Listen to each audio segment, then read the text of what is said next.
پتہ ہے اللہ تمہاری دعائیں کیوں سننا چاہتا ہے۔ وہ جانتا ہے تم دل میں کیا کچھ چھپائے بیٹھے ہو۔ وہ سیکنڈ میں تمہارے حالات بنا تمہارے محسوس کیے سنوار سکتا ہے۔ وہ دلوں کے حال جانتا ہے، مگر وہ چاہتا ہے کہ تم اس کے پاس آ کے خود اسے یہ سب بتاؤ۔ وہ تمہیں بولتا دیکھنا چاہتا ہے، وہ تمہیں سننا چاہتا ہے، وہ تمہارے اظہار کو سننا چاہتا ہے۔ بس اتنی سی بات ہے، اور تمہارا رب کہتا ہے کہ مجھے پکارو، میں تمہاری دعا قبول کروں گا۔ آپ کی زندگی سے یہ سب اندھیرے تب ہی نکلیں گے جب آپ کو نور ملے گا، جب آپ کو روشنی ملے گی۔ یہ روشنی صرف اللہ کے جڑنے سے ہی ملتی ہے، کیونکہ نور کا واحد سورس اللہ ہی ہے۔ اس کا نام لینے، اس کو یاد رکھنے اور اس کی مدد مانگنے سے ہی آپ کو سیدھے رستے پر چلنے کے لیے روشنی ملے گی۔ اللہ کے آپ کے سارے معاملات سے آگاہی ہونے کا مطلب یہ ہے کہ اللہ آپ کے تمام خوفوں اور پریشانیوں سے واقف ہے۔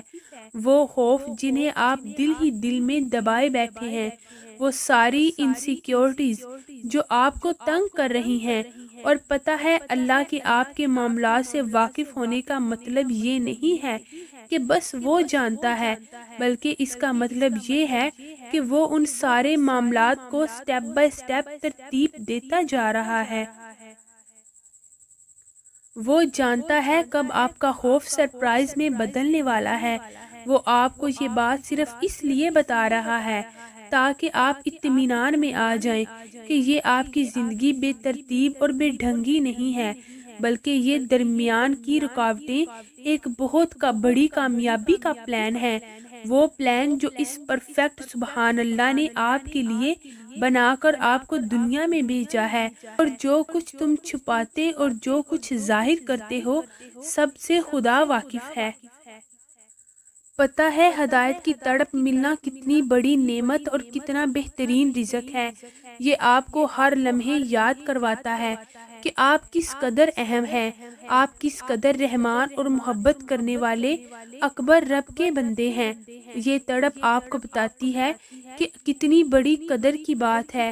یہ تڑپ آپ کو بتاتی ہے کہ رب سے محبت ہو جانا کس قدر حسین جذبہ ہے۔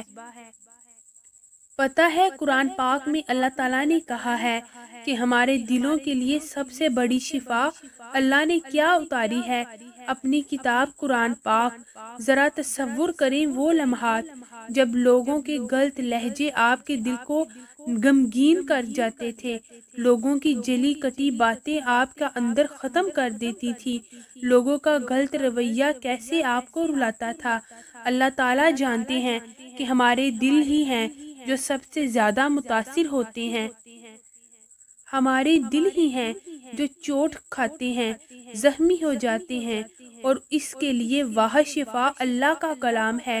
پھر ہم کیوں اس قرآن کو چھوڑ کے ہر جگہ مرہم تلاش کر رہے ہیں؟ اے لوگو، آ گئی ہے تمہارے پاس نصیحت تمہارے رب کی طرف سے، اور تمہارے سینوں کے امراض کی شفا، اور اہل ایمان کے لیے ہدایت اور بہت بڑی رحمت۔ جب دل گھبرا رہا ہو، جب بے چینی چھا جائے، جب مایوسی اپنی لپیٹ میں لے لے، اور جب بلا وجہ اداسی چھانے لگے، تو سمجھ جایا کرو رب کا بلاوا آ گیا ہے۔ سمجھ جایا کرو رب کو یاد کرنے کا وقت آ گیا ہے۔ جان لیا کرو دل کو اطمینان بخشنے کی گھڑیاں آن پہنچی ہے۔